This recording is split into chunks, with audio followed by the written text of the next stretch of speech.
Je pense que vous avez bien commencé en parlant de la loi Tchani.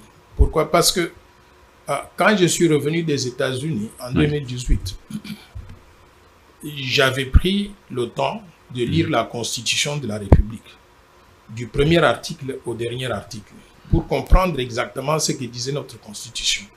En faisant cet exercice-là, j'avais découvert des monstruosités, j'avais découvert des impuretés, des choses très graves pour un pays. Et je m'étais posé la question, mais comment on en est arrivé là, à avoir une constitution comme ça? Le premier élément que j'avais détecté, c'est que notre constitution était un canal ouvert aux infiltrations étrangères.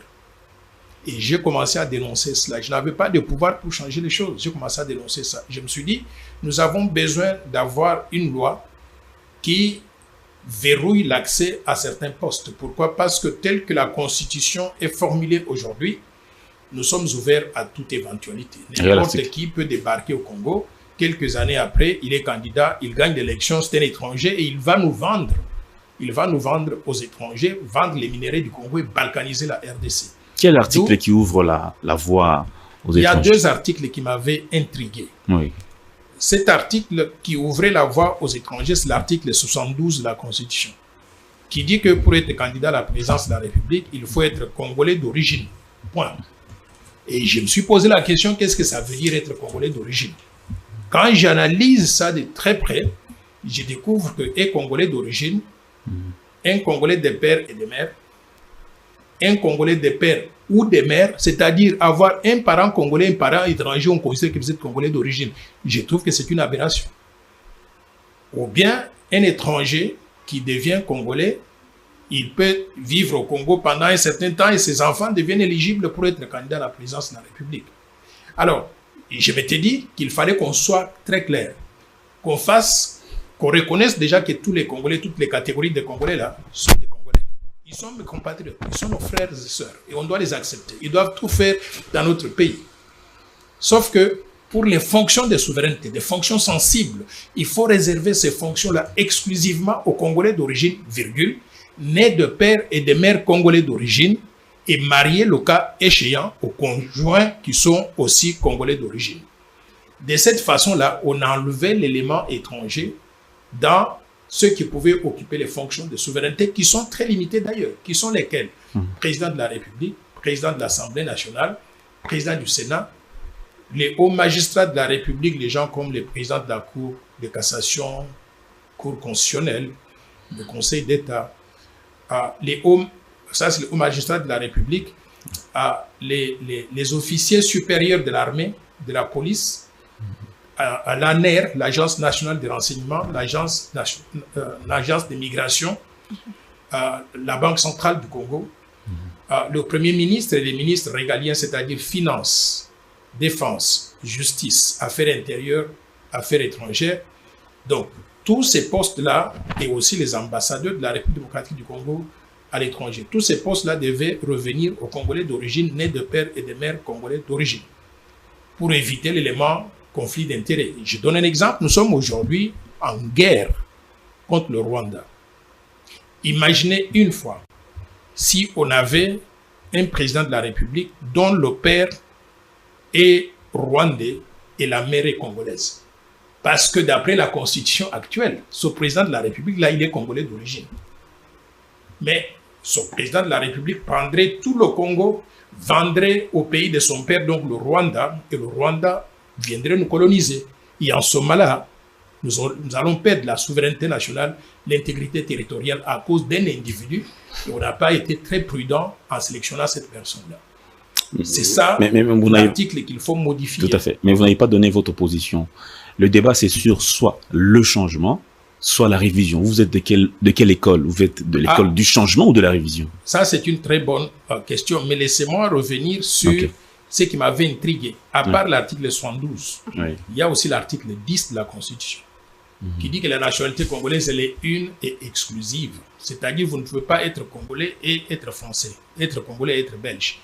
Par ce mécanisme-là, nous avons perdu 15 millions de nos compatriotes qui sont sortis du Congo, soit pour aller étudier, soit pour aller travailler à l'étranger, soit forcés par la misère du Congo, ils sont allés donc se débrouiller ailleurs.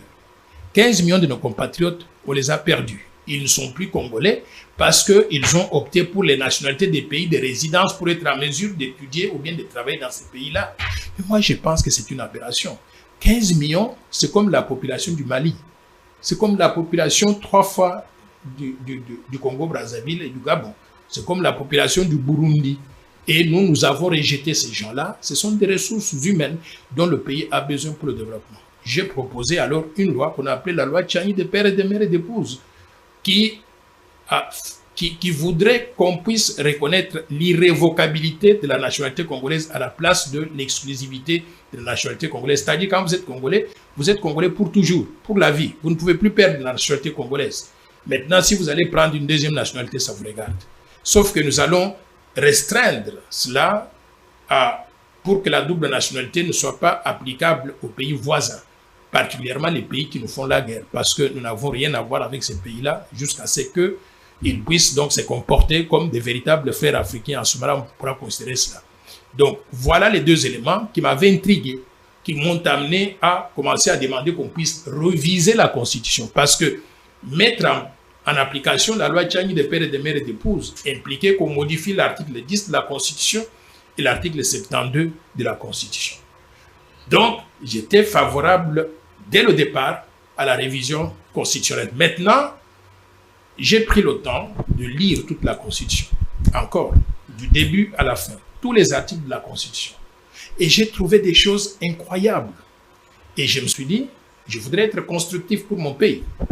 Je propose qu'on modifie ça, pour que la Constitution réponde à ce que moi je voudrais.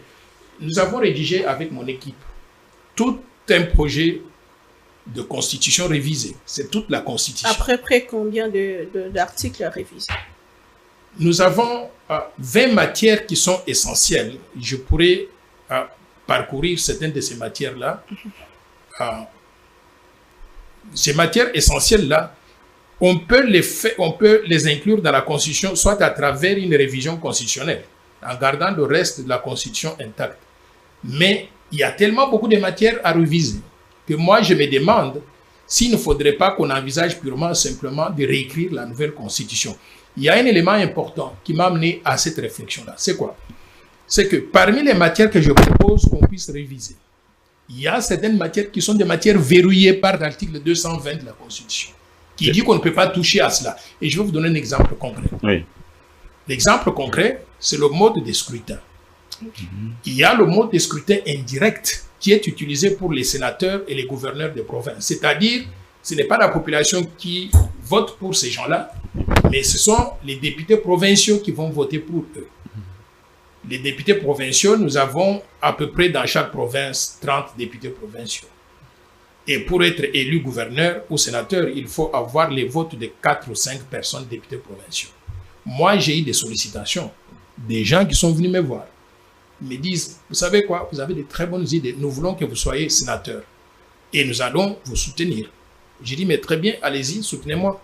Il a dit, mais ça va vous coûter par député provincial 50 000 $.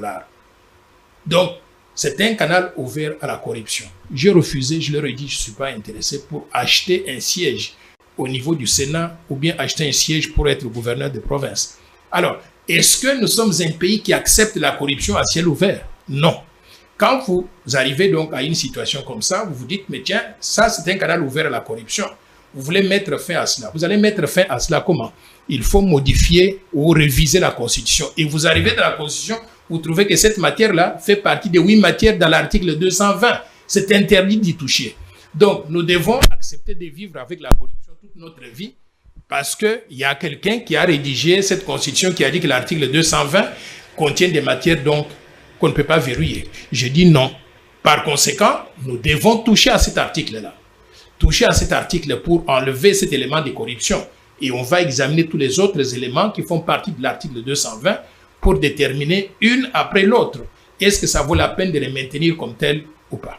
Lobi nalandi yo liboso ya imboka étudiant au lobby que constitution abiche ezali bombe à retardement. Pourquoi? J'ai dit que c'est une bombe à retardement justement à cause de l'exemple que je donne là. l'exemple de on ne peut pas changer certaines choses qui sont mauvaises. Vous êtes d'accord que la corruption n'est pas bonne et il faut combattre la corruption par tous les moyens parce que par le système de corruption, on n'arrive pas à choisir les meilleures personnes pour le pays. On n'arrive pas à choisir les meilleurs gouverneurs de province qualifiés pour faire le travail de gestion de province et développer les provinces au profit de tous. Et on n'arrive pas à choisir les meilleurs sénateurs. Pourquoi? Parce que c'est celui qui a de l'argent qui va corrompre et qui achète son siège là-bas.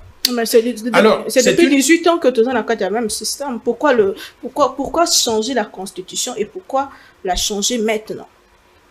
Mais moi, vous savez que non seulement je vous ai dit tout à l'heure là que je suis enseignant du développement des pays, mais j'ai travaillé dans le développement du pays. Ce n'est pas parce que vous avez fait la même chose pendant toujours et que ça ne marche pas que vous devez continuer à le faire. À un moment donné, vous devez vous réveiller et vous dire ça ne marche pas, ça ne nous amène nulle part. Nous devons changer ça. Pourquoi il faut le faire maintenant? Quand j'ai commencé à demander qu'on puisse voter la loi Tchani des pères et des mères, vous savez ce que les gens ont dit? Pourquoi le faire maintenant? Pourquoi? Parce que vous le faites, parce qu'on a des élections qui vont arriver en décembre 2023. Vous le faites pour éliminer tel ou tel candidat. Donc, j'ai reculé pour me dire, laissons passer l'élection. Maintenant, l'élection de décembre 2023 est passée. Il n'y a plus ce qu'on appelle donc de temps suspect. Maintenant, on voudrait faire des choses qui soient utiles pour le pays. Les gens disent, mais pourquoi maintenant? Mais quand est-ce qu'on va le faire? Il faut qu'à un moment donné, quelqu'un prenne la décision de changer ce qui ne marche pas pour le pays. Et j'estime que le temps est opportun. Donc, si je comprends bien, pour qu'on puisse donc faire les changements difficiles qu'on a toujours voulu faire, mais qu'on ne pouvait pas faire avant. Professeur Nerichen, donc si je comprends bien, vous avez déjà une constitution à vous, que vous avez proposée. J'ai une constitution revisée, c'est-à-dire un travail personnel que j'ai fait avec mon équipe. Okay. Nous avons analysé chaque travail, parce que quand on dit on va faire la révision constitutionnelle, beaucoup de personnes disent ça, mais ils ne savent pas de quoi ils parlent. J'ai pris la constitution de la RDC, article par article, et en lisant l'article, je me suis dit, est-ce qu'on doit garder ça? J'ai dit ça fait du sens, on garde. Le deuxième, est-ce qu'on doit garder? Non. Qu'est-ce que nous proposons? Et nous avons marqué dessus. Et ainsi de suite. Donc, à la fin, nous avons un projet de constitution revisé, incluant la loi Tchani des pères et des mères et d'épouses, mais qui ne se limite pas à ça, qui inclut toutes les 20 modifications que je propose. Si vous voulez, je pourrais vous mentionner quelques-unes de ces modifications-là. Par exemple, on a toujours dit, mais est-ce que la modification de la Constitution va permettre d'améliorer le social des Congolais? Et j'ai dit, mais oui, elle va permettre d'améliorer le social des Congolais. Vous savez pourquoi? Comment? J'arrive. Dans notre Constitution révisée, nous proposons la suppression de certaines institutions budgétivores et inutiles. Et j'ai identifié 3. Le Sénat, qui a 108 sénateurs, plus l'autre sénateur là avec la barbe, et qui touche 478 000 $. Un peu d'égard. 478 000 $ par mois. Et nous avons les sénateurs là, chacun d'eux en moyenne, c'est-à-dire rémunération, frais de voyage, frais de fonctionnement, tout, voiture, tout, ça coûte la République à peu près 50 000 $ par sénateur, par mois. Nous avons les députés provinciaux. Et on a combien de députés provinciaux?